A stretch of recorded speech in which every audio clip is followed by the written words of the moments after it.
On today's show, I'm delighted to welcome Steve Beale onto the podcast. If you're in any way tuned into what's happening with pickleball in the UK, then you're likely to have heard Steve's name. Steve has been prolific in running and planning pickleball events in the UK, so I thought it'd be great to get him onto the show to talk about his vision for pickleball events in the future. Welcome, Steve, to the podcast. Hi, Mark. Thanks for having me.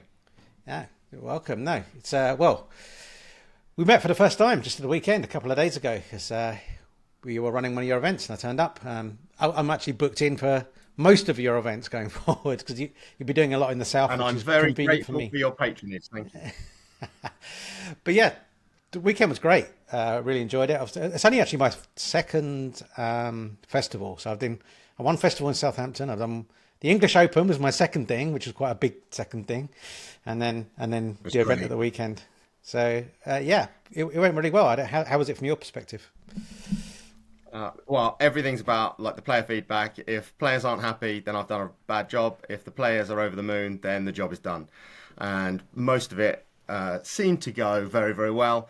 I've had over 40 messages of appreciation, and I haven't had a message yet, touch wood, that has suggested improvements with a critical eye.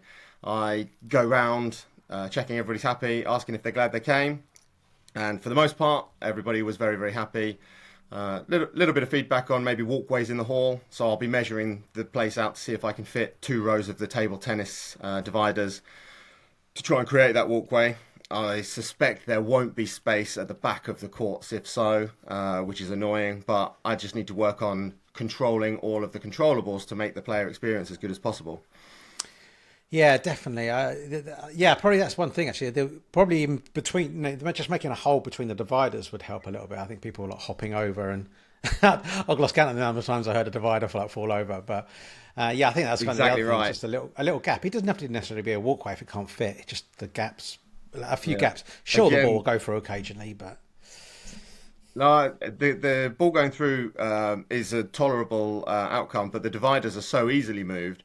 I could move them and create a gap, and someone playing on that court then closes that gap, and then someone steps over it and kicks it over. So, and it feels a little bit officious to turn up every time and go, "Excuse me, I've created a gap there." So I have to just let it happen. I'm not particularly interested in controlling every single player's activities during the day. But that one has come up. Yeah. you can stick a note on the floor, intentional gap. Yeah. Yeah. Something else for someone to trip over. But no, I really, really enjoyed myself. So thanks for your efforts in putting that together. The round robin, Yeah, first thank time you I've for done a round coming. robin as well at the weekend. That went really well. That was really fun because you got to know the people that you were round robbing with and having a proper chat. Whereas normally you just turn up for one game, play a game, and don't get a chance because you're standing around for a few matches, watching. So that was something I didn't really think of and expect from getting out of that. Being able to meet some people and spend some time speaking with them. So. Yeah, it was really I good. hope it wasn't a few matches that you were standing around for. I tried to keep the player numbers down so that you're not off for more than a game in between playing. Well, yeah, of course. But there's, I don't know, 4 matches maybe over the course of the thing that you're standing to one side, right? Talking to the other people that Oh, are you also mean during standing the to round one robin? side. Yes. Yeah, during the Yeah, you round play robin. Yeah. half. Yeah. I schedule it so in a group of 8, there are 7 people that aren't you. You play with each of them once, so you play 7 out of 14 games, and you play against everyone else twice. Yeah. So it worked. Yeah, it was really good. Anyway, enough Glad. about this event. Tell us a little bit about where it all began for you in terms of pickleball. Like, when did you first hear about pickleball? Hi, Mark Mars here. I hope you're enjoying the show. This podcast is sponsored in part by the Pickleball Addiction store and newsletter.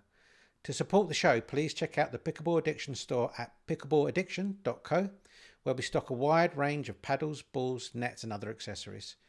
Use coupon code POD10, that's POD10, to get 10% off your first purchase. You can also check out the Pickleball Addiction newsletter at pickleballaddiction.news, where we cover the latest news in pickleball from the UK and around the world. Thanks for your support, and now back to the show. And yeah, tell us a little bit Well, about the that. cookies found me, I think. I've got a squash coaching badge. I played a decent amount of racket sports as a youngster. I was an early adopter in paddle in the UK because at the time that it was introduced, the Triangle Leisure Centre where we were on Sunday, they built a court quite early doors.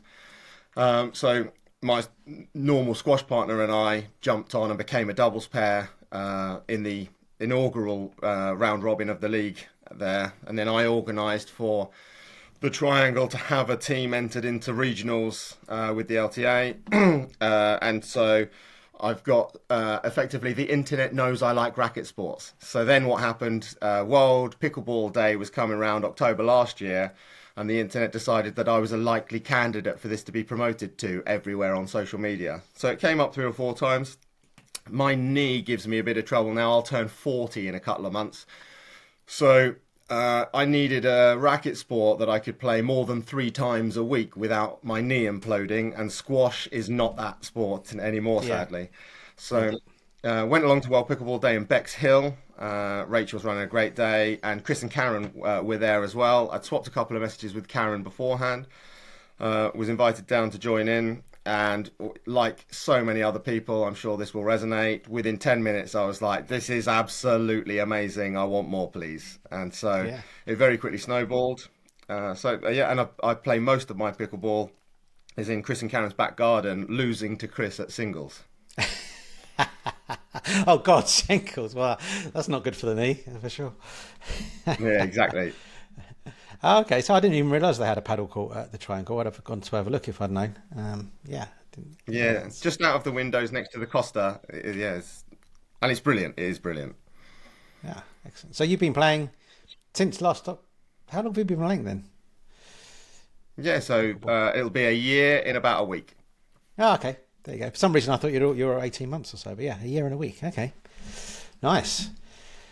And so when did you decide that you wanted to do more than just play pickleball and start running events and that kind of thing?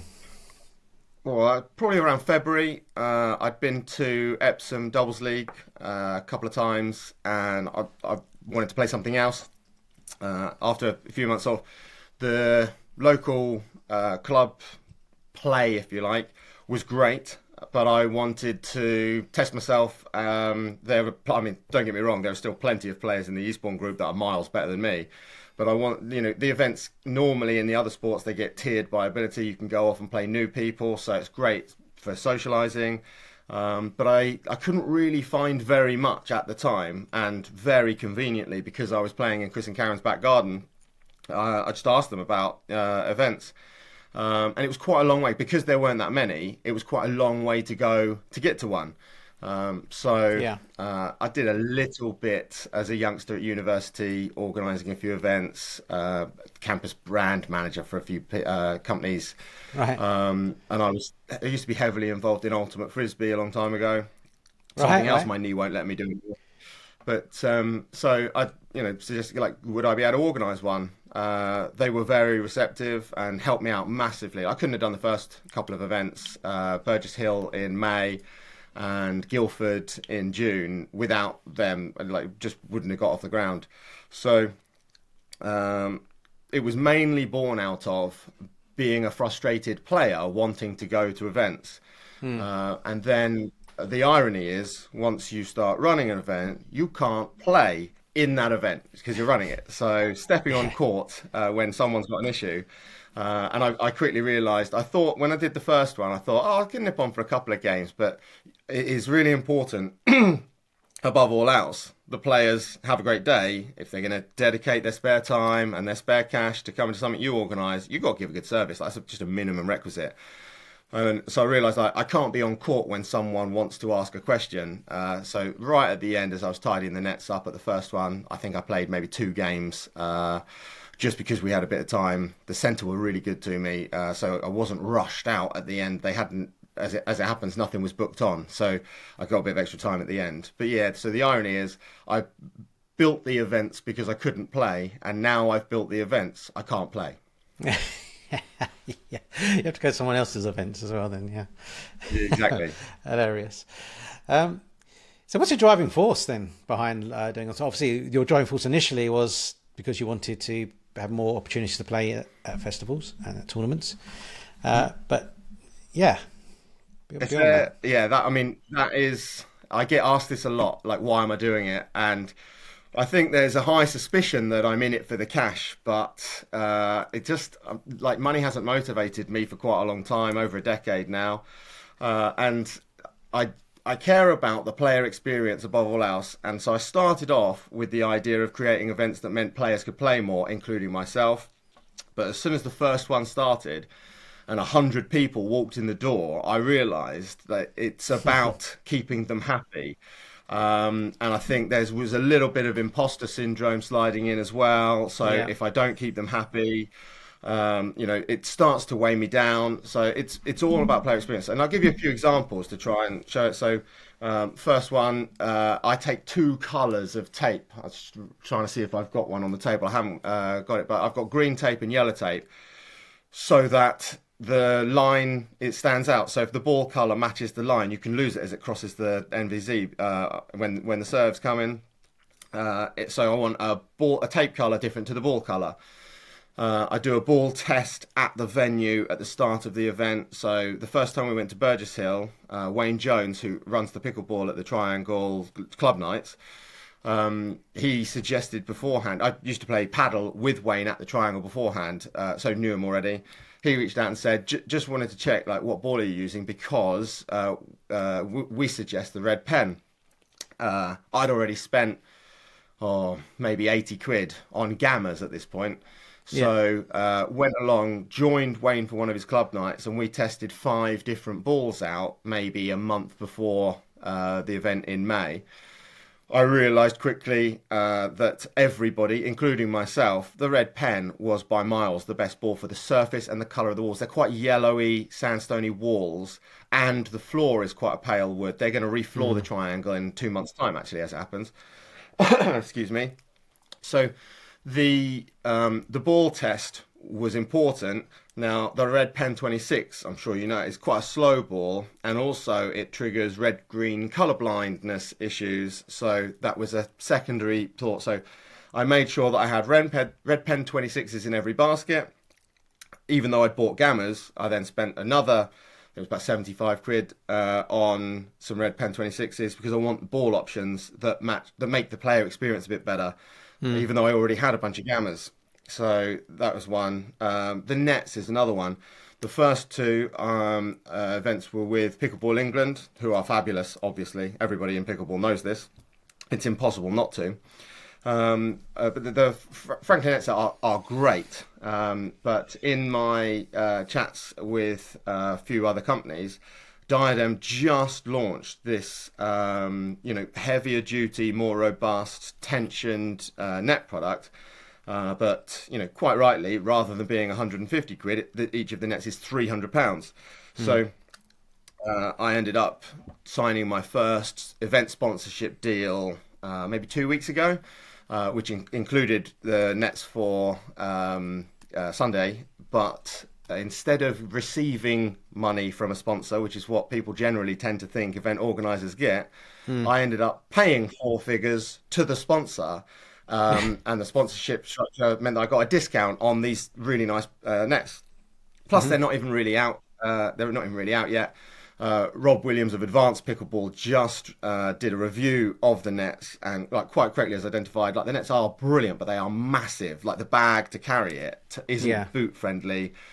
So, but I went over to the Framework Sports warehouse and built 2 of them in the middle of their warehouse while they're carrying stock out to vans around me, and Framework were brilliant about it, but I basically just got in their way for 2 or 3 hours chatting to them because I wanted to know the nets were perfect before committing. And so built a couple, and you can put them up quickly, you can take them down quickly, but they're £300 each, so there's a financial headache there. That wasn't even a decision for me. Pay the money, have the best nets. So that's how that deal comes about. But if I was motivated by the money, I'd have the cheaper other nets instead, and then just carry on, because players don't see them side by side, right? You can't see the really, really good box steel net next to the perfectly tolerable tubular steel net. So you wouldn't necessarily notice, but I've seen them, next to each other, and I feel like if I want to run the best possible event for the best possible player experience, I have to fork out the money on the nicer gear. So it wasn't even a decision. So did a sponsorship deal, gave away retail exclusivity in that, and still, spent four figures on some decent gear so that the event runs nicer for players. So that's what drives me. Is the highlights are when players, as they're leaving the hall, and a lot of people did this on Sunday, just like really, really appreciative of their experience. That they're saying thank you with energy and enthusiasm. That means that I know that they're glad they allocated their precious spare time and their, precious spare cash to towards something that I put on, and that's the high. Like it is such a high as well. Like absolutely love it. So that's the motivation. Yeah. Also, like I've got long hours, so there were 10.5 hours of 11 courts available. And I kind of roughly calculated that I didn't really want to go over 120. And sort of standard calculations that were suggested from multiple people was you can get away with 12 a court because that would be one game on, two games off when it's at its busiest. But it's not always at its busiest. People turn up late, people go home early, people go for lunch. And so you get away with 12, and people are happy with that. And I was thinking about it, and while it was open, we set 120, even though 11 courts at 12 per court would be 132 max. And I thought, no, I don't want it that high, so I cut it down a bit. The sole objective there is get the wait times down, have a few less people there, which that means less revenue for the event. But so long as I know that I can cover my costs and I don't lose my shirt on organising an event, that's good enough. So cut the numbers down, and then I was thinking about it. It got to I had messaged Karen where we at, and she said 113, and I was thinking I don't necessarily want it to get to 120, so we closed it at 113, and I was happy enough with that. At 113, the venue costs are covered, my consumables, I overbuy on bananas. I've got about 60 bananas sitting in the kitchen at the moment. So anybody nearby, I live near Battle. If you're nearby and you want 20 bananas, you are very welcome to pop by and grab them. So I overbuy on the consumables as well. I've leaned a couple of sheets of notes for this that I made last night at about 1 a.m. I've leaned it up against a box that has maybe 20 packs of biscuits left over from the event. Yeah. And I was like, do you want some biscuits? Do you want some biscuits? To anybody still around at sort of, 6:30 as we were making our way out into the car park, trying to give them away. So these things are what matters. I want to make sure I over provide so that there's no room for what effectively becomes a paying customer, but I see them more as players because I also play. But you can't give bad service, and it feels so hollow to do so. So the first one I charged £35 for because I didn't really know the market, I didn't know how it would go, and I was worried about it not breaking even. It was the first one as well, so I charged £35, and two people fed back. 35 feels a bit steep. So okay, well, if that's the perception by anyone, it wasn't massively common, and it had 100 people there, but it wasn't hugely common. But it was enough that for the next one, I dropped it to 30 because if there's a player perception that I am charging too much for an event, it's more important to get rid of that perception than it is to try and take an extra fiver off of people. And I'm pretty confident based on the oversubscription of this one and getting 100, 6 months ago, 5 months ago, getting 100 people at the previous price point, I probably could have sold just as many places with the extra fiver on it, but it would have felt a little bit unnecessary and itchy to do so. But Well, having then capped it at 113, I got a bunch of messages. Oh, I was about to try and sign up, so it ended up at 120 anyway because I can't say no to people. So yeah. players, especially players that had been to Burgess Hill in May or Guildford in June, and messaging me saying, "Oh, I was going to sign up." So yes, I can definitely, I can find a space for you. So I was really glad that I closed it Yeah. early because it gave me a bit of flexibility to not have to say no to people. And so, yeah, it ended up at 120 despite me closing it at 113. But I don't want players stood off court, waiting, and then thinking, this is a bit rubbish. I'd rather be on court again. And at the end of the day, you probably saw, you can verify this or not, like most people were absolutely shattered. They were broken because they had played game on, game off for some of them over 10 hours. That's what I want to provide. Like walking out the hall, like, wow, that was great. It was good value, great experience. I'm so glad I came to one of Steve's events. I'll come to another one. But not to sell in places, just to give good experiences.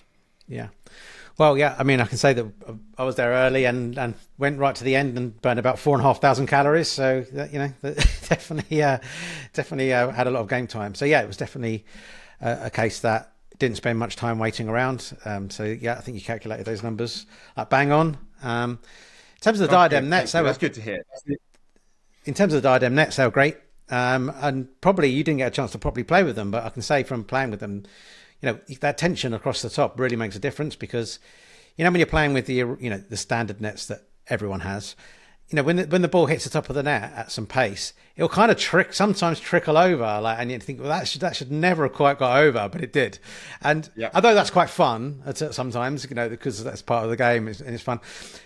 When the balls were hitting this with a big smile on the face, exactly.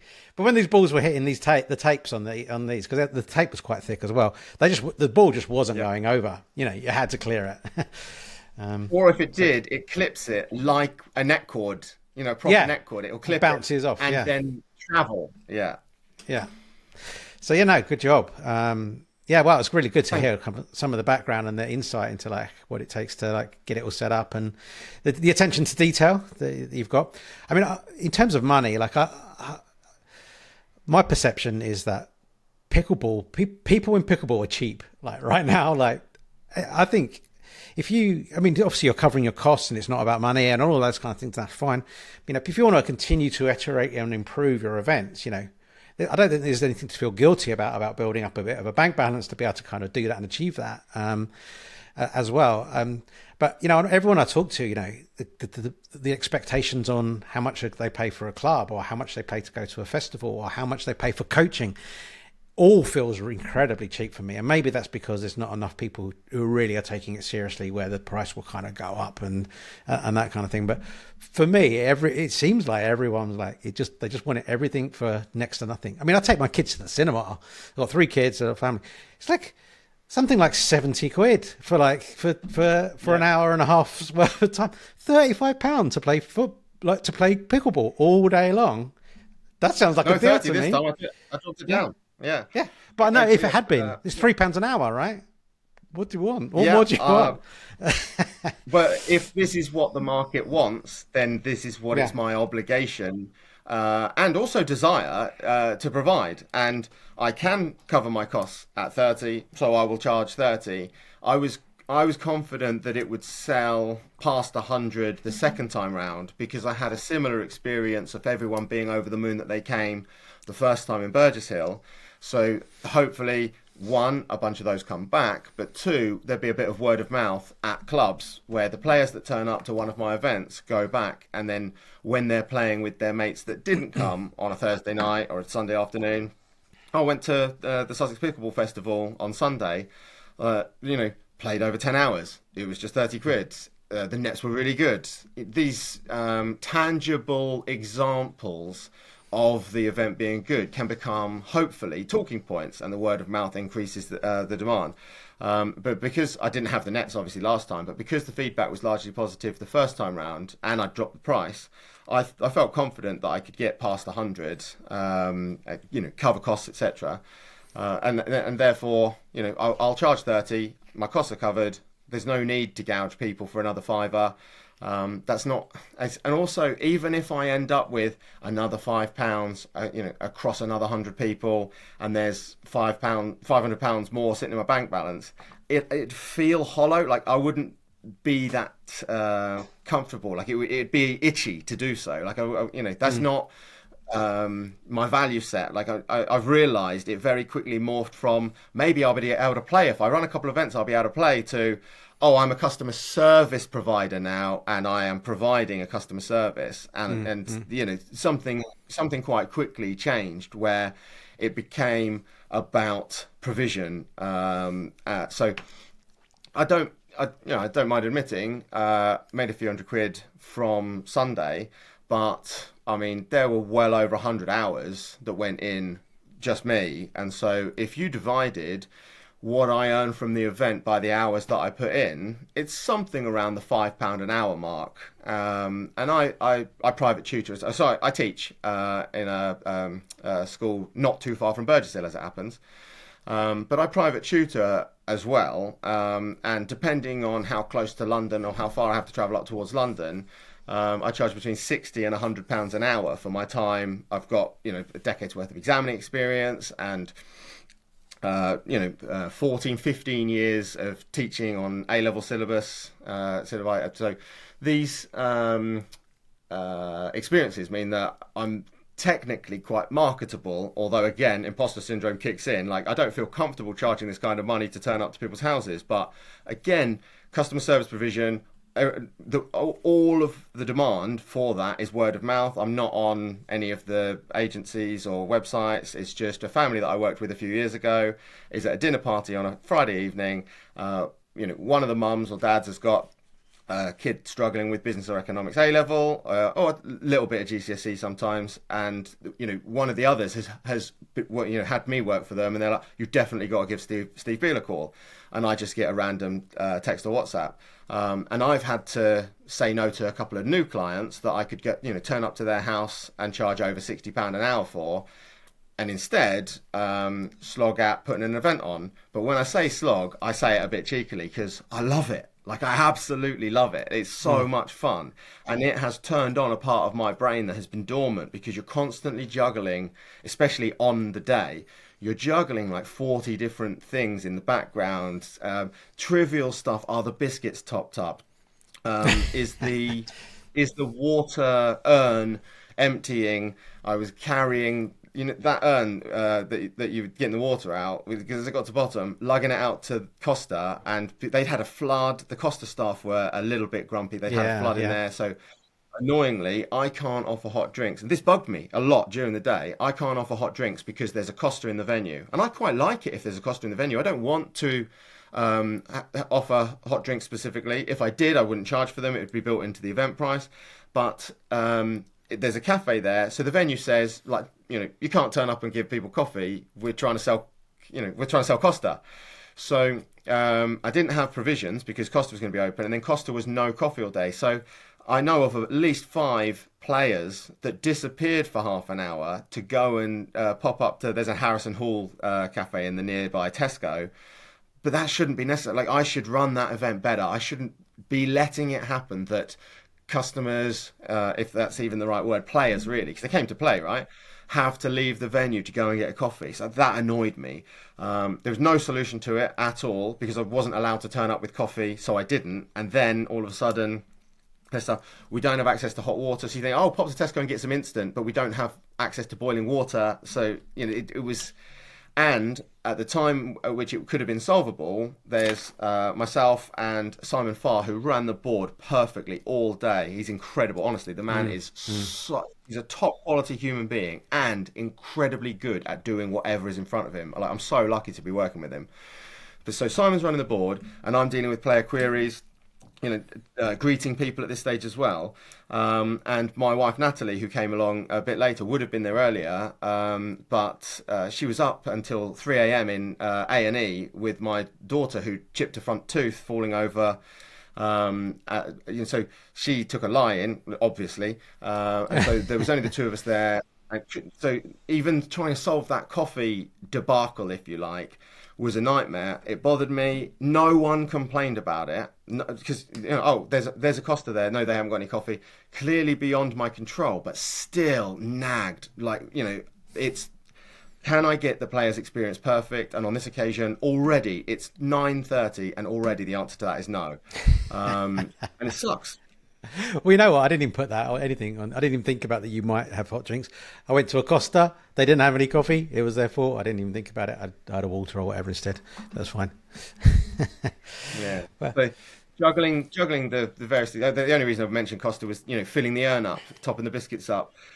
Players, quite rightly asking questions. Common question, not so much from people who came in May, but when can I get into a round robin? And so I'm going to do it about lunch, about 12, half 12. I'll take a bunch of names down, and I won't do it informally. It was deliberately informal because the first time in May, around 40% of the players attending wanted the round robin, and I think there was a much greater number of players, greater proportion, that were at their first festival, nervous about competitive play, or a round robin sounds a bit daunting, and so I wanted it to be optional. And as it happened at the first one, it wasn't hugely taken up, which worked fine. I just needed the number of players that wanted in on the round robin to be divisible by 8, which again is a bit of a juggling act.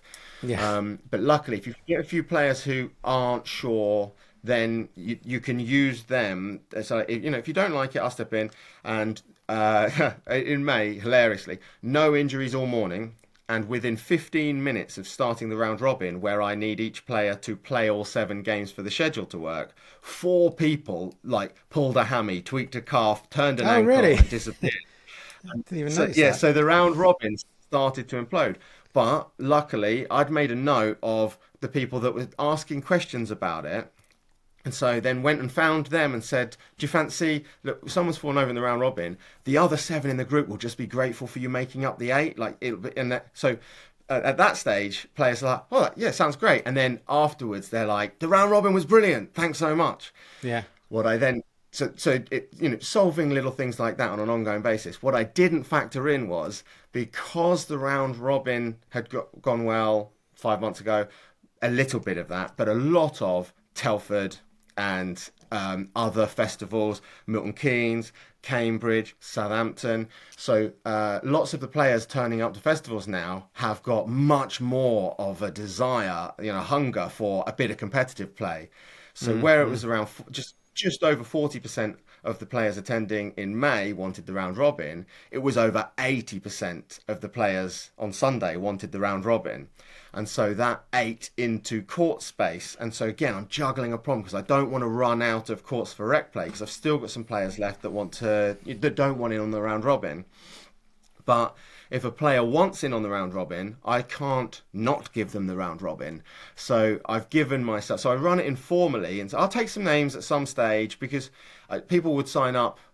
Typically, what my experience or what my fear is someone signs up at 9 o'clock, or say 8:30, and then plays 4 hours, game on, game off, game on, game off. And then at 1:30, when I'm finalising the admin for the round robins, they say, oh no, I'm too tired to play a round robin now. And so I built an 8, which is about to run, and I'm now unpicking what I've built, whilst also 11 courts, someone knocks a ping pong barrier over there, go check on them, have they hurt themselves?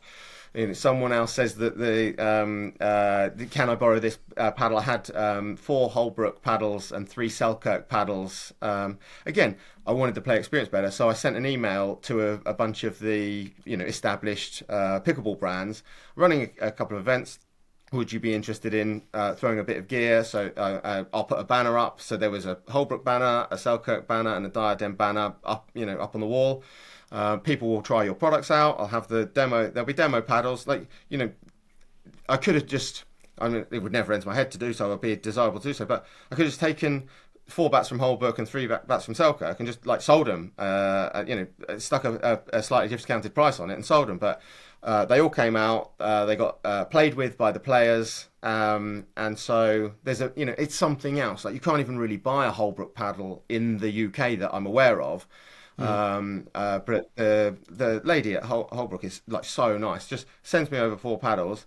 I must admit that as a business and economics teacher, I am embarrassed to have not clocked the import duty, and so FedEx emailing me on a random Tuesday morning, you owe us £350, please. that much. Just to import the value of the goods, because they were marked up at their full retail cost, and so I had a bit of shipping costs, and the value, the sort of the retail value. I had to pay 25% of the retail value of each of the products that had turned up. So I paid like I can't remember the exact number for that item, but I paid like something stupid like £15, might have even been 20 for the banner that I didn't want to put up for Selkirk's benefit, which hilarious because everything was marked up with a value against it. Yeah. So my mistake, my cost to swallow. Agreed, but I wanted to be able to lay a few bats out and say, do you want to try a bat? This was at a stage before I had paired up with Framework Sports, and because Harvey at Framework is absolutely excellent, and so he's got the Diadem paddles out now for people to try, and they went out and came back in all day long, again just trying to get the player experience right, and it was a joy to watch, and so having that, but I'd already promised Selkirk and Holbrook I'd make their paddles available and put their banners up on the wall before agreeing with Framework. So for 2 or 3 events, two for Selkirk and 3 for Holbrook, the paddles can be available for demo and the banner goes up, and then it'll all be Framework and Diadem, because Harvey's in the room to give people advice like how do you play, do you third shot drop or third shot drive? Oh, if you're driving, there's a bit more power. Here's the power model. Do you try and put a lot of spin on it? Here's the edge, 18K. These types of things. He's much better at it than I am. I've butchered. Yeah, you know what I mean. So there's a bit more to the player experience than turn up, like put your magnet on the board, go play a game, come back to the board, magnet down, magnet immediately back up. Wait for a court, go play your game. Right, you've had a few, go home, and like that's fine, sure, but I'm just trying to make it better. So Yeah. getting Framework in the room makes it better. Having a few paddles from Selkirk and Holbrook makes it a bit better.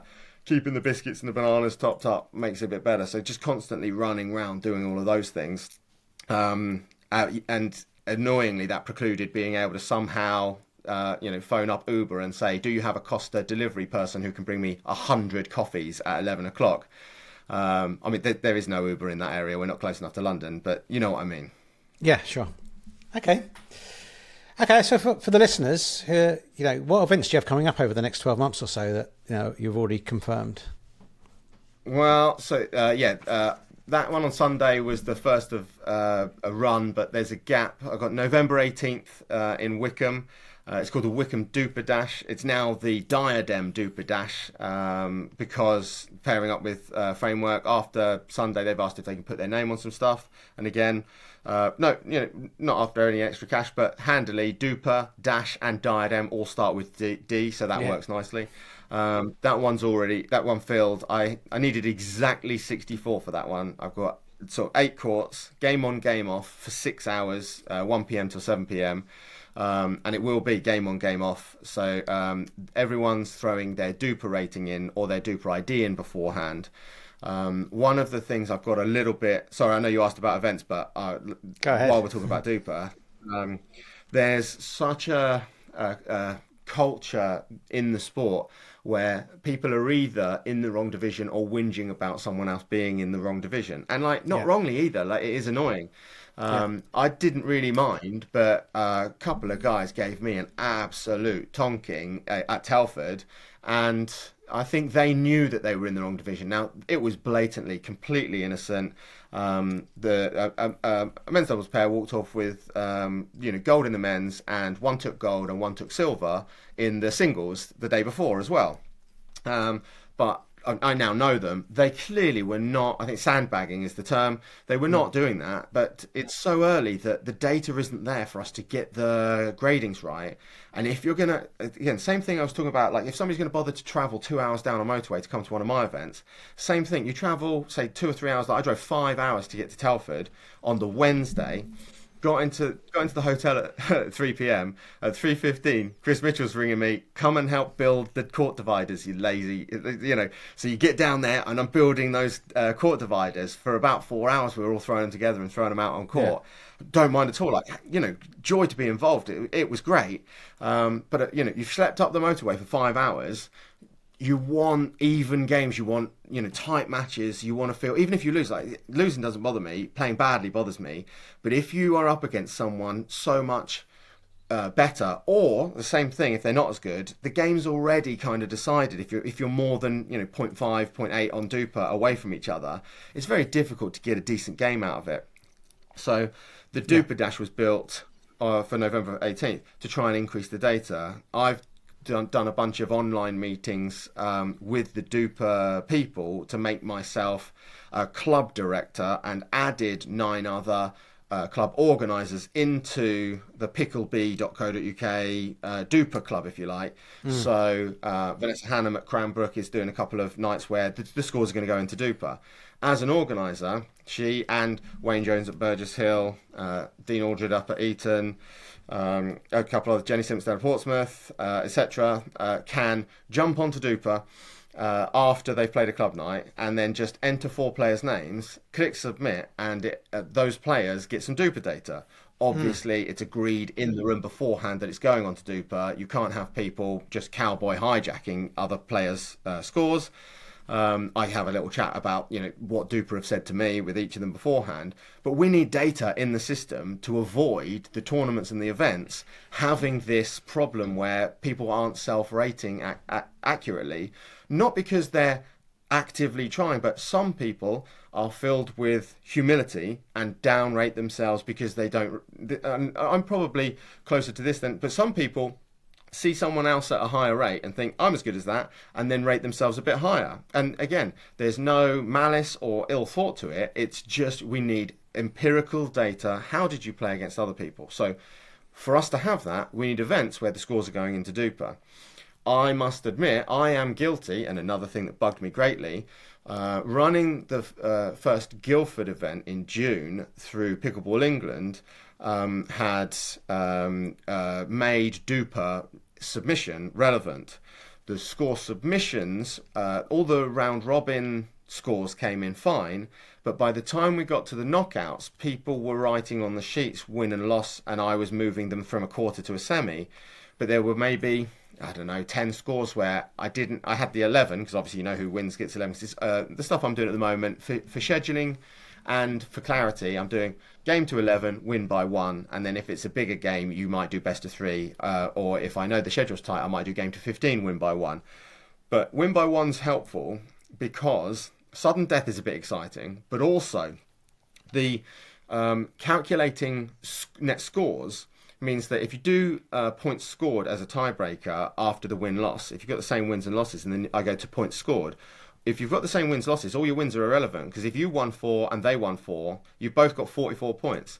So I can quickly add up the points scored in the games lost to try and determine between 2 teams in a round robin, and then if that's the same, who beat who in the head-to-head. You see what I mean? And Yeah. that's then a way of getting out of the group stage and into the playoff stage. Another element, I don't have knockouts. No one gets knocked out at a tournament of mine. If you lose your quarter, you play other losing quarter finalists in your bracket semi, and then you win or lose your semi, you play a final. So everyone gets a quarter, a semi, and a final. It just might not be the semi and the final for Yeah. to win it overall. And it's a good way to try and guarantee people a minimum number of games. Again, if you get in your car and drive 2 hours and you turn up and you've paid me for the annoyance to do so, and you're using up this valuable spare time, the least I can do is make sure you play your way out of the playoffs all the way to the end. So the Wickham Duper Dash, the Diadem Duper Dash, that one on November 18th is to try and trigger data submission to Duper, so players have got more results. And there's another thing we've seen. I was surprised by this. We've seen several players really resistant to having Duper scores go in. No, I don't want my rating ruined. But you're playing in the game. Like if the Duper, if you have a good game or a bad game, it doesn't matter. If you have enough games, the Duper data becomes more reliable. It's. I think I see it probably now more so from a tournament organiser's perspective than a player's perspective, so that might have twisted my perception of it. But I was surprised at the reluctance of players to have scores submitted to Duper. If and I'm not saying just out of nowhere we've played 5 rec games right now one's going on Duper. I'm saying beforehand, a week before the event happens. I'm not going to go and tell someone they're worse than they think they are, obviously, or that they have been perceived as sandbagging by a bunch of the players that have just been smiling at them and tapping paddles with them at the end of the game. So the data would solve a lot of this and make events better for players, and that, I think, is one of the things that's necessary to try and fuel the growth of the sport. That one of the things that's talked about a lot: growth of the sport, growth of the sport. Agreed, but quite often it's talked about in a really intangible way, and my brain just doesn't work like that. If we're going to grow it, what's necessary to get the next stage of growth? One, events every weekend. We need multiple events in multiple places every weekend so players have choice. You can choose not to play pickleball that weekend, but you're more likely to choose to play pickleball on any given weekend because there's a good event that suits you in terms of location, format, cost, a bunch of factors that will influence you as not even a pickleball player, just as a human with a spare Saturday. Mm-hmm. Do I go and play pickleball, or do I watch the Premier League or bowling or, walk along the coast, etc. All of these activities have value. But I think most pickleball players generally like to choose pickleball if they can. And so I want to be part of making it possible for them to do so. But if I run some competitive tournaments, Duper data is necessary. It's got to become culturally more significant to pickleball players that want to enter tournaments. What's your Duper ID? And these scores will go into Duper as a normal thing, rather than, well, no, the Duper data only goes in from, Nationals, English Open, and a couple of other big things. So yeah, I've got a bit of a chip on my shoulder, I think, that has revealed where we need the data. So I'd like to try and get to a stage where there is more Duper data. So November 18th, this is miles away from your question, sorry. November 18th is at Wickham Leisure Centre. That one I've got exactly 64 rotated in. So there'll be divisions of probably 8 playing at the same time across 2 courts. So 4 divisions of 8 will play a game. They'll come off, and the other 4 divisions of 8 will play a game. Then, so you're either on or you're off based on which division you're in, and that'll run for 6 hours, 1 till 7. Again, it was a short stint because the location of the venue is so good, and the venue, I've been in there. Always, like, you got to do a venue site visit beforehand to check what it looks like. Go in there. The runoff is plentiful. The location of the venue is great. As far as I'm aware, no one's been there before for a pickleball event, but I could be wrong. It's only like my awareness isn't. I'm not aware of an event going there beforehand. So if we discover another venue that can host pickleball events, I'll probably go back. But the parking's annoying. So again, like doing research, you go in and you park in this multi-story next to the venue. You pay £1.10. If you want to stay more than 4 hours, it claims that you have to pay £15 for more than 4 hours. Well, my event's 6 hours. So but established with the venue beforehand, you can go into reception, pay £3 for an all-day extension, come back out, put that on your car. But what an absolute faff. So in the event description, so that it's right there at the start, no one gets surprised by it.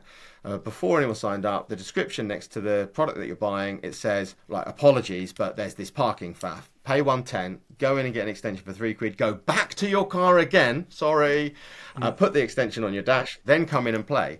So please don't turn up at 12:50 for a 1 o'clock game thinking that you'll be able to get on court unless you're willing to pay needlessly the extra, what's that, £10.10, £10.90, sorry. Because you can get it for £4.10. Otherwise, if you're doing it just in the car park, you'll pay 15 out of, being too tight for time.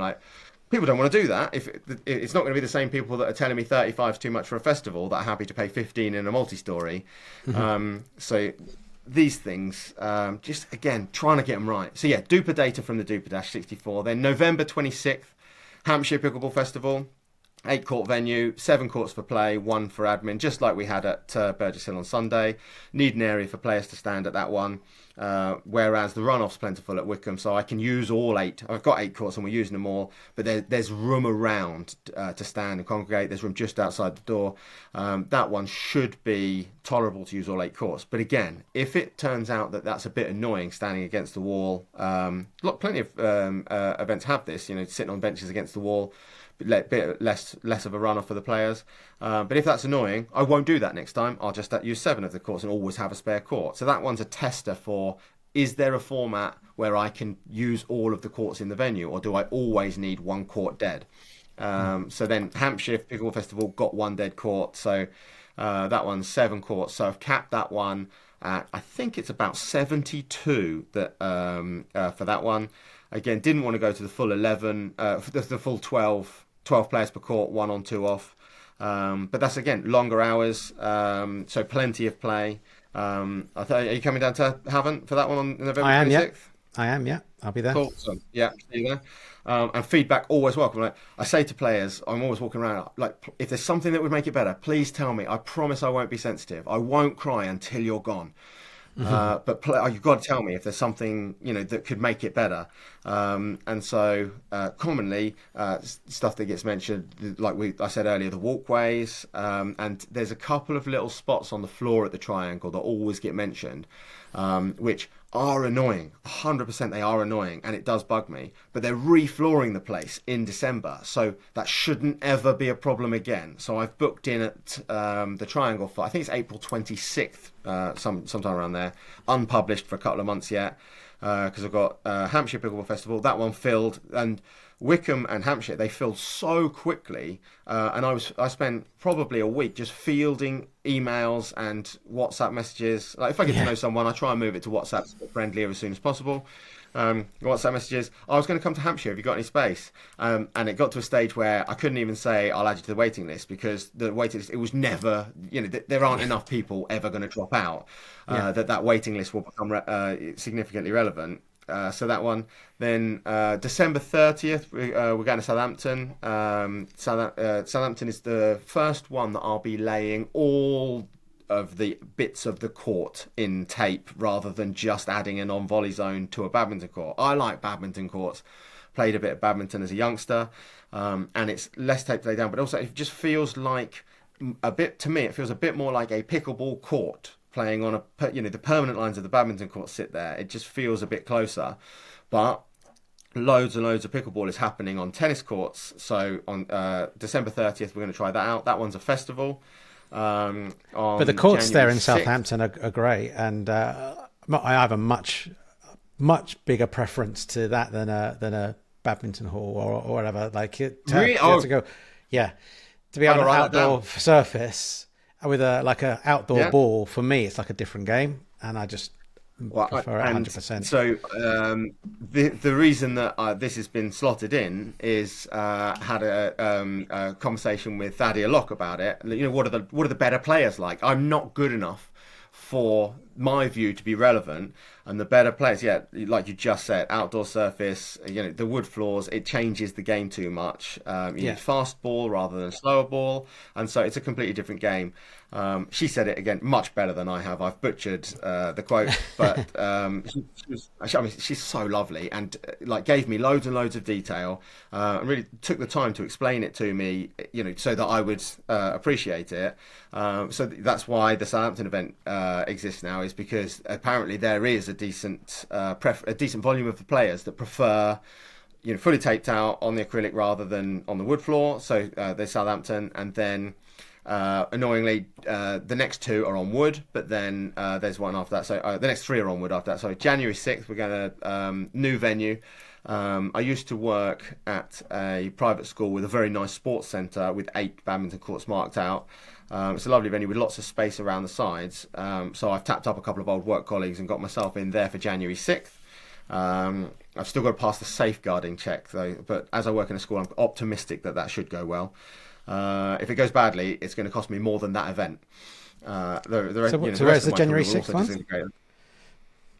It's at Bede's Senior School, which is in a little village called Dicker, near Howsham. So I suppose the closest town would be Howsham, and if you don't know where Howsham is, the closest town would be Eastbourne. But it's sort of like 20 minutes north of Eastbourne into the countryside. Like around Howsham, there's a lovely area of just nothingness. So it's all countryside, and I'm Yeah. actually halfway between Howsham and Battle. And if you look on it, look at a map, there's just a bunch of green. If I have to explain to people where I live, it goes Bodle Street, nope. Darlington, nope. Ashburnham, nope. And then Battle. Oh yeah, the Battle of Hastings. What's that near? Hastings. All right, yeah, fine. Hastings. Yeah. So explaining where I am is quite a challenge sometimes. Then January 7th, Guildford Gender Doubles Day with Diadem. That is at Surrey Sports Park. That's where the one at the start of June was. Lovely venue. One of the pricier places to go for sure, but worth it. It's just such a nice hall. They have a lot of the BBL, British Basketball League, and the University Basketball League. They've got very good. The university has a very good men's basketball team there. So it's a really, really nice hall. And then January 21st, rallies at the Regis. Again, Diadem sponsoring that one too. That one's in Bognor. That one was born out of club director or club leader saying, "Can I have something nearer me, please?" I thought, yeah, okay, yeah, fine. Bognor, I suspect I will struggle to fill that one based purely on location. Like I've put it near someone who asked for an event to go near them. Again, I just can't say no to people. Like if players ask me for something, I just feel this need to satisfy. And so there's one in Bognor. I suspect, if I'm honest, that one is one where I'll probably end up taking a bit of a bath on it. I like to cover my costs. Once I've covered my costs, I'm pretty chilled, and I'll happily spend large amounts of the rest on, for example, spare biscuits, spare bananas, better nets, whatever it takes to try and make it good. Longer hours. So on Sunday, it turned out that the centre originally had the place from 8:30 set up for a 9 o'clock start, I think. And they were like, it's free beforehand if you want it. And I was like, yes, absolutely. So I'll always extend the hours to try and give the players more play. So there's another example. That one, I don't know if I'll necessarily, have enough players turning up to Bognor to cover the venue costs and the other costs that go with it. But it just nets off against one of the other ones. And it's nice to try and offer something in a location near a bunch of players. The Arran Pickleball Club is really well run, and it's a good club. It's friendly, it's well organised. They have loads of sessions. I've promoted a little bit of Arran's activity because I'm friendly with a few of the people down there now. I promoted a bit of Arran's activity on my fledgling Instagram account. I'm not particularly good at social media, but I had to put an Instagram account together for the picklebee.co.uk stuff. So a few photos of their sessions have gone on. They're all fabulous. There were 7 of the Arran players there on Sunday, and they were all in their blue Arran shirts as well. And so if they're going to support the other events by turning up, I can't not run an event on their doorstep if they ask. It's only fair. Then January 27th, Southampton Pickleball event, and that's the 27th and the 28th across the whole weekend. That one is 20 courts, festival and tournament side by side. And so in that arena, what I'm going to try and coax, if you like, is just massive Telford-esque environment. Obviously, a microscopic version. I'm never going to get near what Karen and the crew managed in Telford. I've accepted that. Like, I don't have the capacity, or, if I'm honest, probably the inclination to take on what was ultimately like a brutally complex organisational behemoth. But I'll go for the scale of that type of things. I loved it so much. Like the reason that the Nottingham event exists in June with 20 courts in the only 20 court hall in the UK. It's just that, the largest one where the badminton court lines are out already. It's the only 20 court hall in the UK, so it's a big one, and it's where Karen took the English nationals in 2019. I only found out after having done all the research to find out where the largest sports hall was in the UK. It took me hours. I then mentioned it to Karen. She's like, "Yeah, we had 2019 nationals there. Yeah, English Open there. Oh, great. Well, yeah, I've just spent hours finding that place, but I'm glad you've found it 3 years ago. But obviously, before I even got anywhere near it.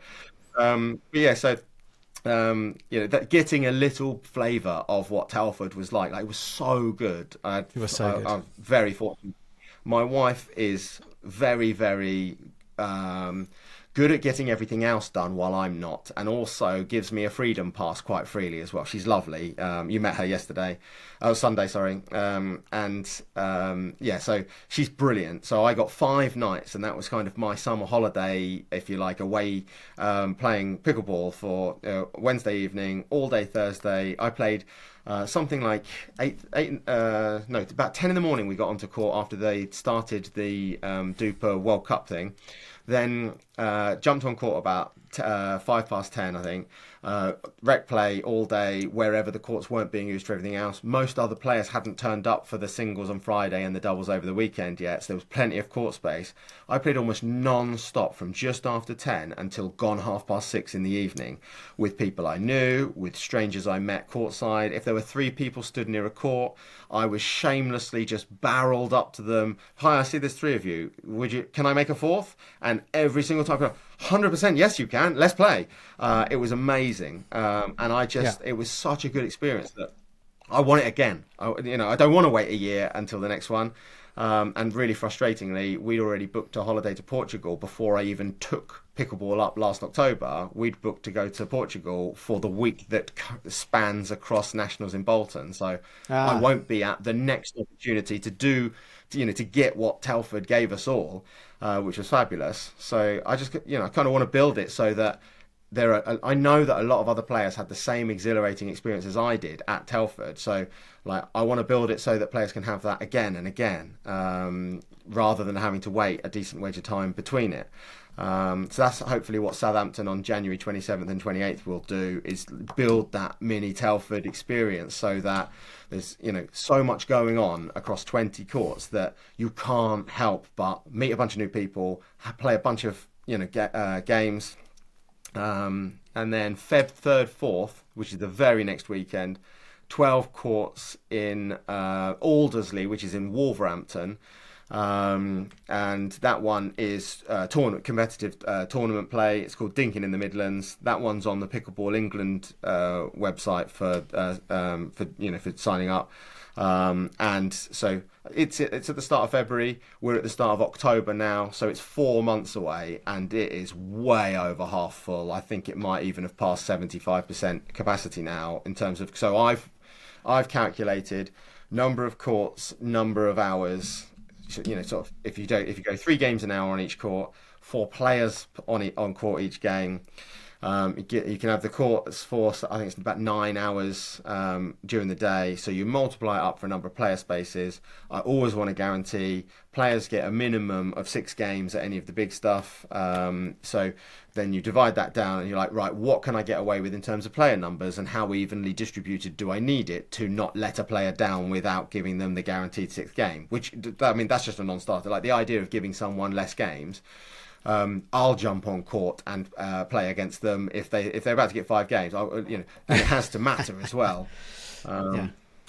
An interesting example of that, when we did the tournament in June in Guildford. I had a division of 6 teams in Group A, if you like, and 5 teams in Group B. And then I had a cancellation the night before, on like the Friday, which killed off 1 pair. So that took it down to 5 and 5. So I'd been worried about the division with 5. Now I've got 5 and 5.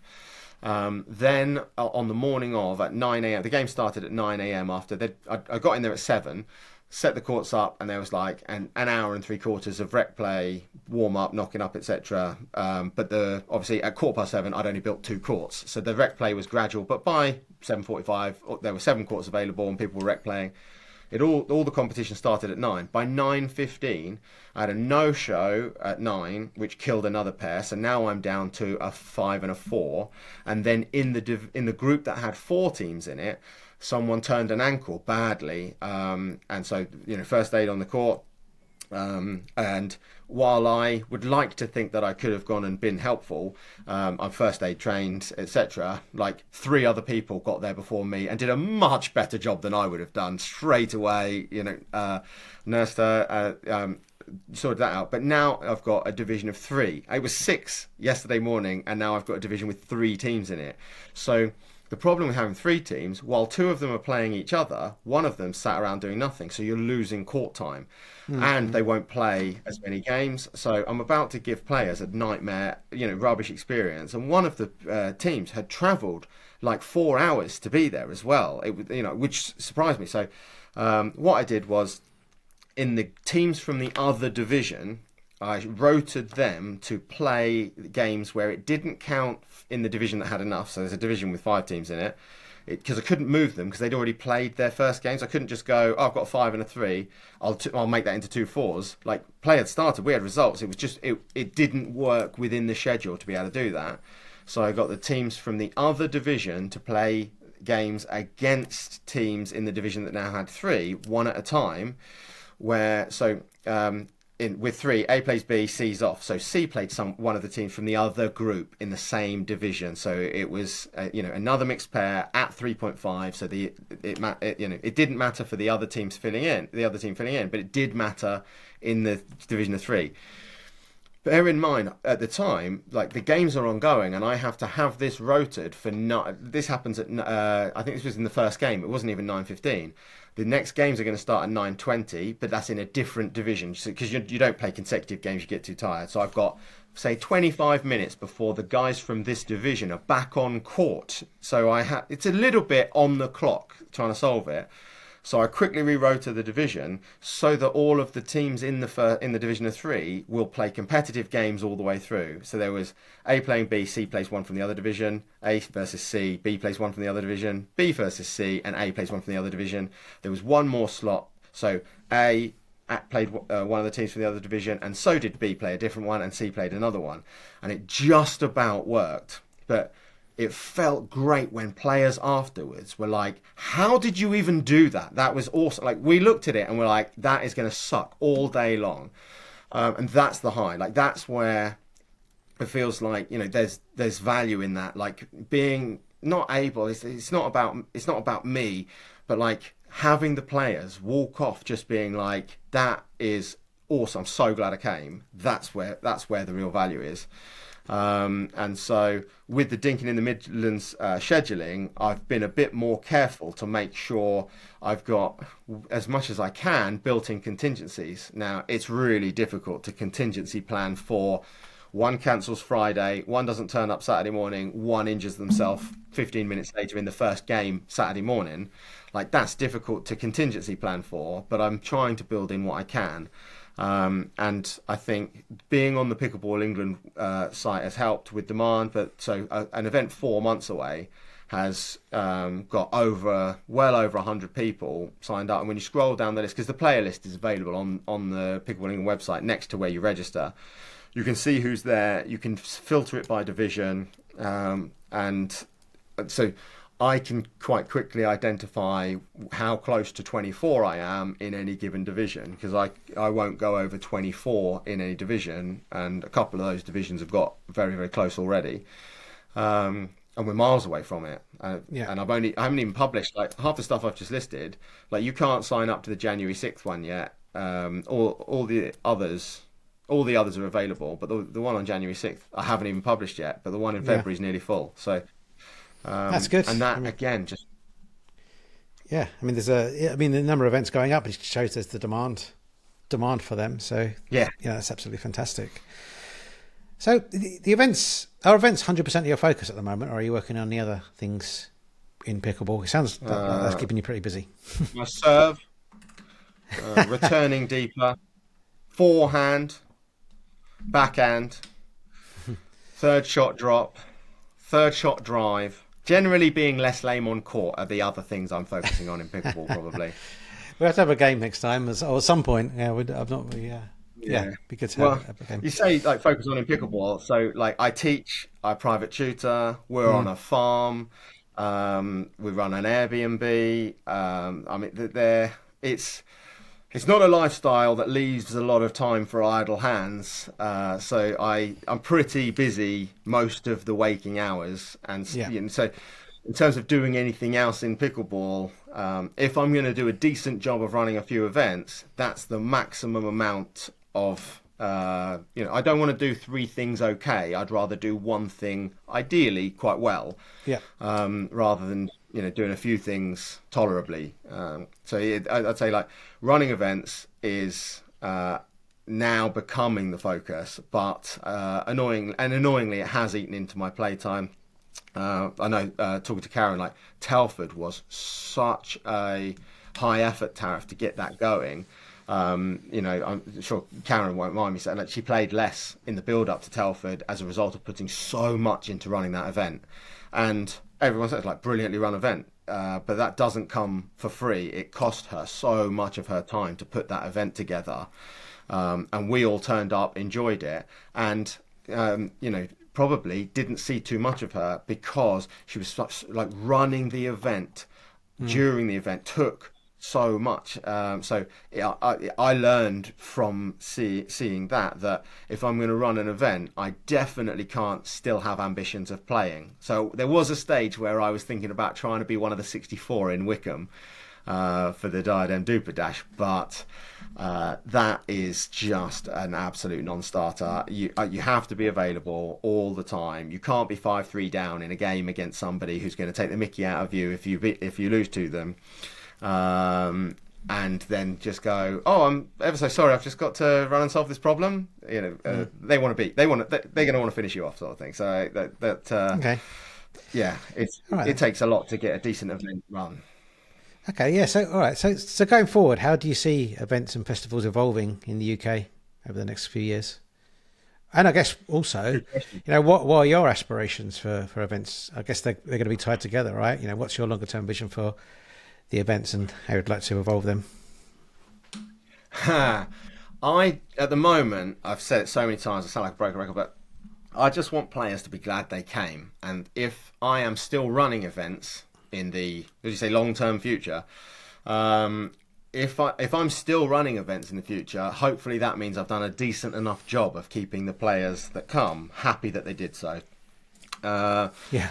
In terms of what the sport might look like, I think if it looks anything like it does over in the States now, it looks like that here, then that's a win because it is my intention to go over there next year, play in as many different places as possible. One of the guys that I play with every now and then is a pilot, so I'm definitely like going to apply some highly aggressive, not even passive aggressive, just aggressive pressure on him to add me to his people that travel for next to nothing list, so we can go over and just all of his down route time we'll just go play.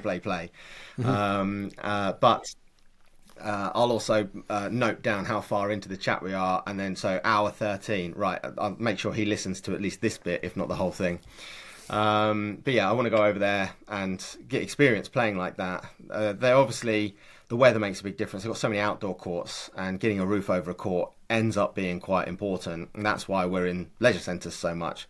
And leisure centres are multi-purpose, so we're competing for space all the time. Like every time I phone a centre up, they're like, I can do you September 2024. And that doesn't really, I've got probably the best part of 20 grand tied up in venue bookings at the moment, and I can't book September 2024. No, quite rightly, no one's going to want to commit to going in September 2024. The take up for Nottingham in June has been quite slow initially because it's 8 months away. Like, it's ridiculous. But I couldn't get the what I think is the best indoor hall nationally with the badminton courts laid out. I couldn't get it if I wasn't willing to commit a decent wedge of the booking fee up front to secure the venue for that. Also, because it has been used as an English Open venue with high quality, positive player feedback from when they did that event back then, I wanted it. So you got to pay for it.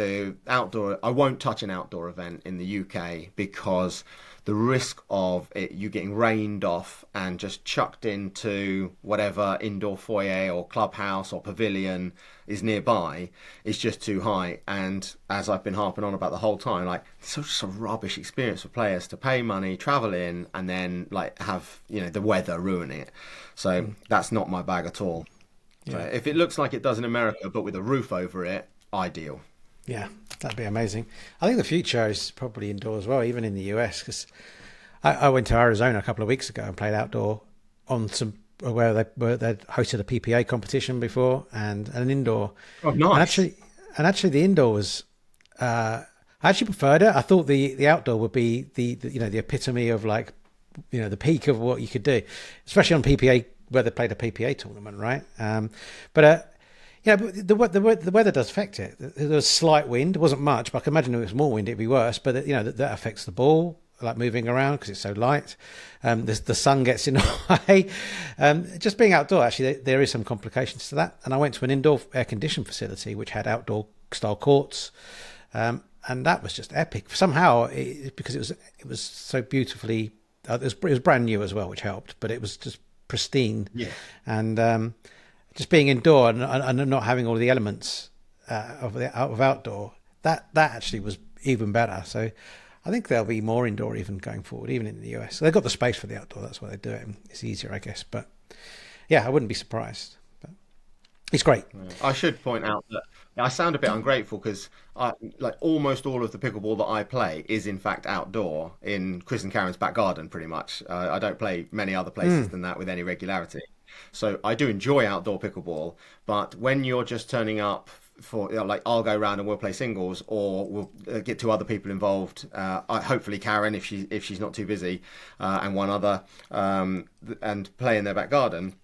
It's quite low tariff to organise. So if it falls Yeah. apart because it rains the night before and the court's a bit wet, or it's going to rain during the day, or the wind is over 15 kilometres an hour, any of these things, it's not the end of the world to kill it off. So I do like playing outdoors, but I can't have 100 people sign up for an event where a drop of rain ruins all of that admin. Well, there wouldn't be enough courts. You'd be all around one court, like waiting to get on. Yeah, A number of outdoor yeah. courts in the UK at the moment.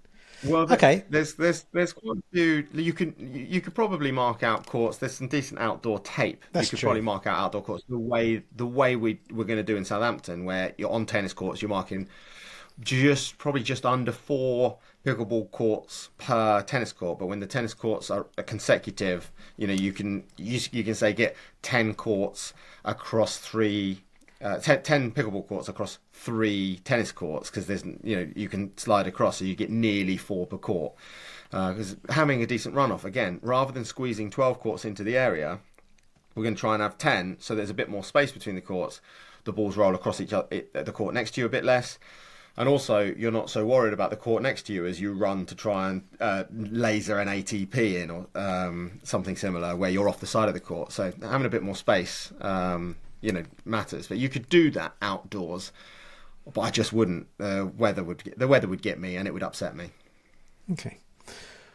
All right. Thanks for sharing all that, Steve. I mean, we're running at nearly an hour and 20 so far, so I think we'll have some closing questions and then and wrap it up if that's okay.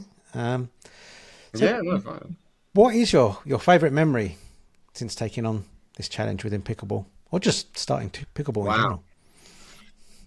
I'll tell you what was powerful recently, actually. Wendy McGurran, who is one of the loveliest humans you can possibly hope to meet, as she was leaving on Sunday, said, I could easily tear up at this as well. Like she said, like the first festival in May, she came and Wendy and Jeanette played all day together, and she was saying that that festival was what gave them the confidence to go up to Telford, and they had such a great time at Telford. I just think, like, if it's having that kind of a difference, if it's making that kind of a difference or having that kind of an effect on players, like they come to something I've run, they enjoy it so much that it influences their decisions to go to other stuff for the better.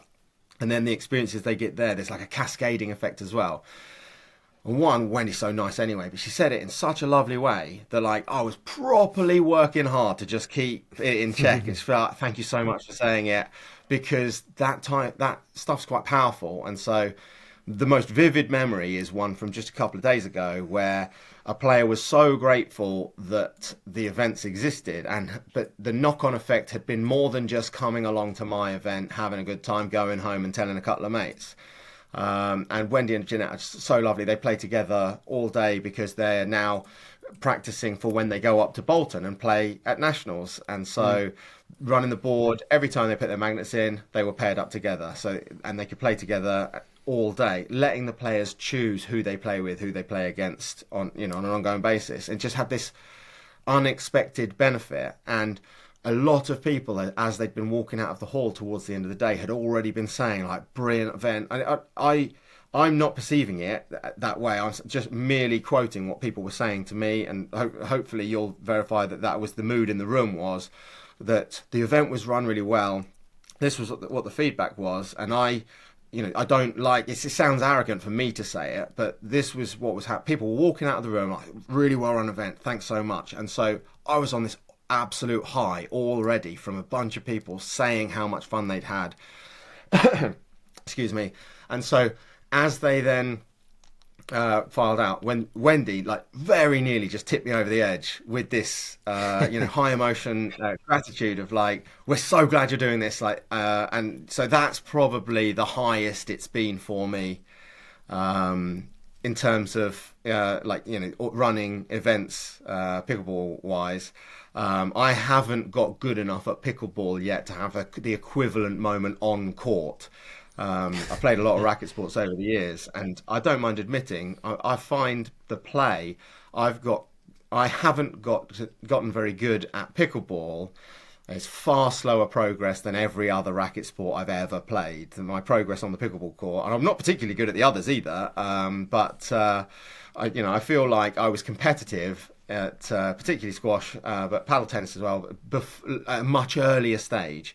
We then moved house, and there's no paddle court until Crowborough just opened and Tunbridge just opened. There wasn't a paddle court when we moved for like nearly an hour in any direction. Our closest was Rye, which is where the first paddle court in the UK was. So I couldn't play paddle, so that's largely disappeared from my routine. But I felt like I was better at paddle at an earlier stage than I am a year into pickleball, and just still just absolutely fumbling around the court trying to get the ball back over the net without popping it up so high that it comes back at me at 100 miles an hour. Awesome. That's interesting actually to say that, because generally pickleball is viewed as being more accessible of the sports, of the racket sports, but yeah, okay. Oh, it's very, very easy to learn, but just brutally difficult to gain any sort of mastery of the intricacies. The game completely changed. So the first few weeks I came along, started playing, loved it, and then I started playing with better players, and I'm at a stage now where on court with 3.5s, I feel comfortable. I'm not dominant, not by any means, but like I'm comfortable and I can play. I step on court with a 4.0 and I get taught that I am very much limited at a 3.5. I can't compete with players that are playing at a 4.0 level, not even close. Yeah, and it's a noticeable difference. Like the way the game plays is completely different. Yeah. Okay. What's the one question you wish I'd asked that I haven't asked? Oh, I don't know. Oh, yeah, you say, yeah. I wrote down. Oh, I wrote down a couple. Am I limited to one? Go on, go for it. Like biggest challenge. You could have asked me like what the biggest challenge was, and I think keeping the other people in the sport happy. I'm a new person trying to do something for pickleball, and trying to not be perceived as disruptive has been a bit of a challenge. The nicest surprise was that the sport's home court in England is only 27 minutes away from me in Selmeston. That's pretty handy. I wrote down like my current struggle. What I'm really like struggling with is like this running of events has grown enough now that I can't do what I'm trying to do and also teach and also private tutor and also run an Airbnb and also run a farm, and the juggling act has been quite challenging. So I need to share, and I've met a lot of wonderful people in pickleball, but finding someone who shares your value set closely enough that you trust them to prioritize player experience above everything else, for example, that's been a challenge. Like I found that there are plenty of people want to do an event, but the enthusiasm drops when I make it clear that I don't particularly care about the financial element of it. I don't want to lose my shirt, but I'm not trying to make thousands of pounds. It's not an income. Like I pay my bills by teaching and private tutoring, and so the conversation starts to get awkward and at times suspicious. Like it feels weird to have to say it so many times, but you run an event that's popular and immediately the conversation moves to money. And I'm struggling to try and, just do my thing without being, perceived as money grabbing. And, hopefully I run enough good events, and fork out a load of take on sponsorship, but still fork out a load of money to get the better nets. New balls at the start of every event, even though I'm building up now. Like there's a bunch of used balls sitting there. I'll use them maybe for a bit of festival play. I might give a few away. So, I was recently involved in a chat with my local club because I had a bunch of balls, but this is before I knew I was going to be able to get new balls for all events. They were about to buy some new balls, so I offered to sell them my old balls, but the price of balls has come down. So now I think I'm likely to just give them 20 balls. But the conversation, I was like, I've got a few, but I had obviously those first balls. I'd paid £3 a ball for those in the first place, and they'd been used for one day. I put new balls out on Sunday. That was another thing. Player feedback. I had Gammers with a ball of choice in the ball test at Guildford. Tested 4 different balls out. That one. And on the Sunday, I hadn't clocked that you needed new balls, and a couple of the better players said, "You got the same balls out as yesterday, haven't you?" I said, "Yeah," completely ignorant of the need to put new ones out. "No, you really should have put new ones out this morning." So I quickly whipped around and took in the old balls in one bag and fished out new ones and chucked them out in the baskets in the other one. But it was probably 11:30 in the morning by then, so some of Sunday's play had other balls in, and again, like an annoying one. But the balls were sitting there, may as well have got used. But now, I mean, there's an attrition rate. Some of them disappear, only to be tolerated, I guess. But a bunch of balls come back, and I've got some sort of like used balls sitting there. But it's quite important to me to use new ones. So even though that costs money, and conversations that I've been in have indicated, well, let's save a bit of money where we can. And that's not my bag at all. So like finding someone who is perfectly happy to spend the extra money on something that may not even make any difference. That's the current struggle. I think that's why I get on so well with Simon Farr, and I'm talking to a couple of other people because I need a team, if you like, and the nature of the conversation goes a completely different way when you find someone who is just, it's about the pickleball. And Simon is more so than anybody else that I've spoken to. It's just like 100%. It's all about the pickleball. Like it doesn't have to be a business. It could just be an activity. Now, I should qualify that. Like, I can afford to say that. A lot of people need to earn from the time they put into something. And I'm incredibly fortunate that I can afford to put some time in. And like I said, I made a few £100 from Sunday night. But for the time I put in, there was a net loss compared to the opportunity cost of what I could have done putting the same effort into my normal bread and butter, which there's plenty of demand for, than the normal day-to-day activity. I'm significantly worse off in terms of earnings I could have gained. And if I'm going to pair up with people and share the load, if that's the way I'm doing it, then it's almost going to be a case of that's the way. So if we share an event, I'm doing an event jointly with Simon Farr and Rich Toms in Southampton. Both of the Southampton events are with them. And at the early stage, I was like, I'm not focused. Like, if it means that we, spend some money buying something better out of the kitty, I will want to. So if that's not okay, let's not do it, because I won't want to not, it'll matter to me too much. We'll fall out if you're like, no, I want to keep that £500 for us afterwards. Like, we'll definitely fall out because I will want to make the event better. And I think a couple of good examples of in a different instance is like Karen added at the English Open so many cool little extras, like the photo booth and the montage and these sort of not unnecessarily devalues them, but like she didn't have to do them, and they cost a bit to put together, but did them anyway to make the event better. This is the type of difference. I think this is a good example of caring about the event more than you care about walking off with a payday. And the reason I'm labouring the point is because I am in so many conversations that come blatantly from a position of suspicion.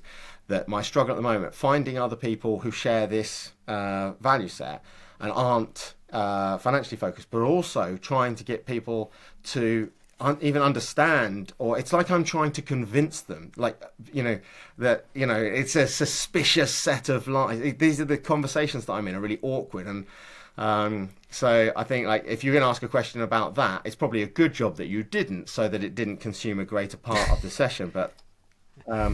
I just want to lay on good events, and it seems to be that this is something that several people find highly suspicious.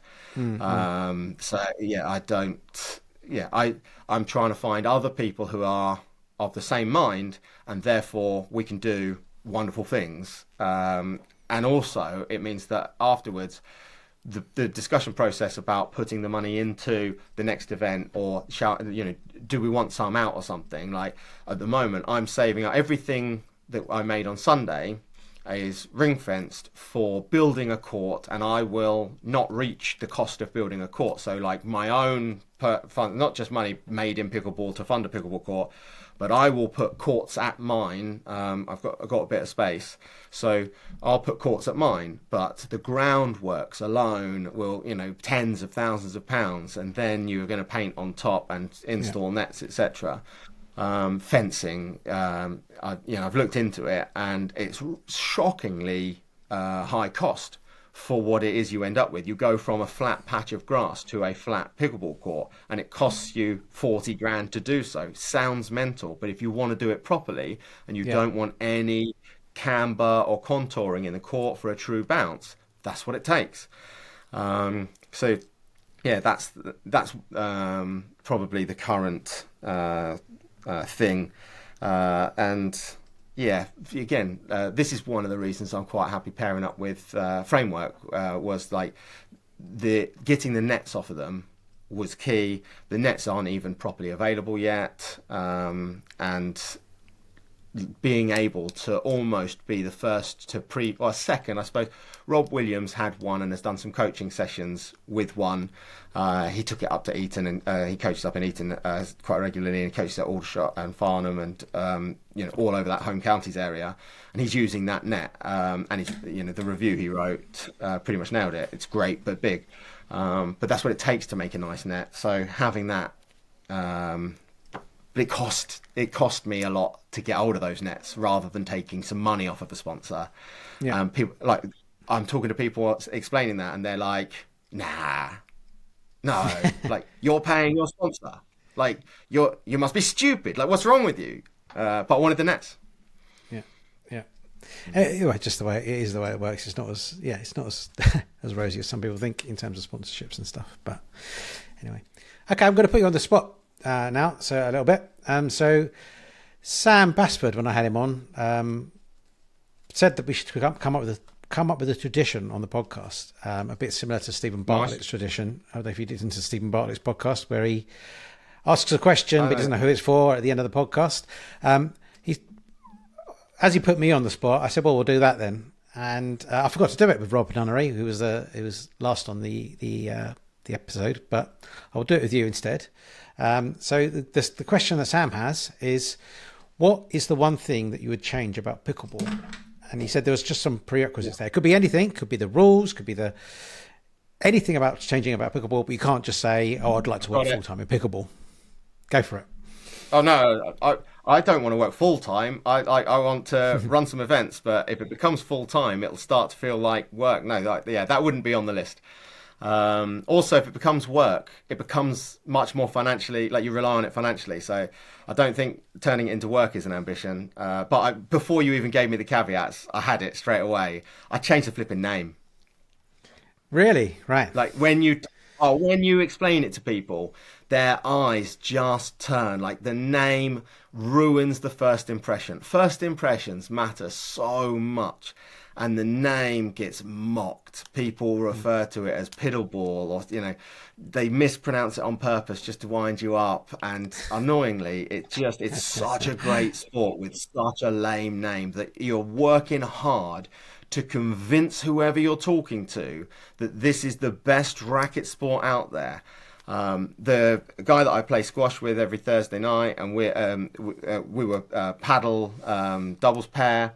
Sam, he has jumped onto the pickleball courts. Well, it's a short tennis court, but the Triangle let us book it and play pickleball on it. And so on Thursday we play about 80 minutes of squash, maybe up to 2 hours of squash, and then we're knackered. And so rather than going home to our wives, we jump onto one of the badminton courts with a drop net, and it plays quite well. So I've introduced him to pickleball, but like, he's played a lot of racket sports. A decent squash player, good paddle player, and even getting him to on board for the next racket sport, that should be an easy sell. And as soon as you say the name, there's just this double take. It needs, but it's never going to happen. The sport's too big, and I'm not in power. But if you're magically changing one thing, there's no rule that needs changing in my view. It works great. I'm also not a good enough player to understand how one of the more niche rule changes would actually impact play. I could make a fool of myself suggesting something utterly impractical that would ruin it. But the name of the sport, if it had a more palatable name, I think initial impressions would be far more favourable. Yeah, I think I'd only heard people say that. I mean, for me, it makes it memorable as well, and people go, "Oh, I've heard," because just some boring name would be maybe less memorable. But I think it's got pluses and minuses to it. You know what tennis is? Yeah. You know what is a squash a silly name too? Ping pong, table tennis. I mean, ping pong is a silly name too, right? If you put it maybe, that way, maybe. Yeah, fair. Can't disagree with that. Okay. So I think, we need a question from you then as well for the next person to really put you on the spot again. Oh, that's a great opportunity for market research. What's the most important aspect that influences your satisfaction when you turn up to a pickleball event? Nice one. That's good. That's very, very topical. Excellent. All right. Well, that'll be for the next person, whoever they are. So last but not least, if people want to find you and get in touch with you, where's the best place for them to go? So I've just started to move my stuff to our website. It's picklebee.co.uk. So it's the word pickleball without the all. Pickleball, without the ALL at the end. Picklebee.co.uk. On that website, several of the events are available, and I've got an Instagram account with the same name, picklebee.co.uk. I've also, I was getting quite a lot of queries about when are your events, what's going on, and so referring them to the website, because there's an events calendar in the menu at the bottom of the website. There's a bunch of, they're called collections, but there's a bunch of the events available for people to browse and sign up to. On there, and at the bottom, there's an events calendar. But people like Facebook, don't they? So I've got a group on Facebook called UK Pickleball Events, and you can tell it because it's got the blue walls of Surrey Sports Park around 7 courts of play. I took the photo during the event in Guildford at the start of June. And that'll be where details of events goes up. So joining that Facebook group, adding picklebee.co.uk to your favourites, is it following on Instagram? I'm so bad at social media, but picklebee.co.uk is generally where the information is. It's where all the updates. When an event's released, I'll put it on each of those 3 places: the website, the Facebook group. I'm Steve Beale, and my Facebook profile, because I wasn't particularly active on social media beforehand, most of the things on my feed are friends tagging me in photos that they've taken. until this. So like my own personal Facebook feed has become pickleball activity being posted by me as me. There is a picklebee.co.uk Facebook account, but I realised that like I will grow that, but it'll be secondary to my own Facebook account. So if you're not my friend on Facebook already, like add me, and I will obviously confirm. So those are the main ones. If you've got any tips on other places I should be, then do let me know. Great. Okay. Well, thanks, Steve, for that. And thanks for coming on to the Pickleball Addiction podcast. My pleasure. It's a great podcast. I'm really enjoying it. I hope you do like an unlimited number of future episodes. It's brilliant. We need more stuff like this. An absolute pleasure to get involved. Thank you very much, Steve.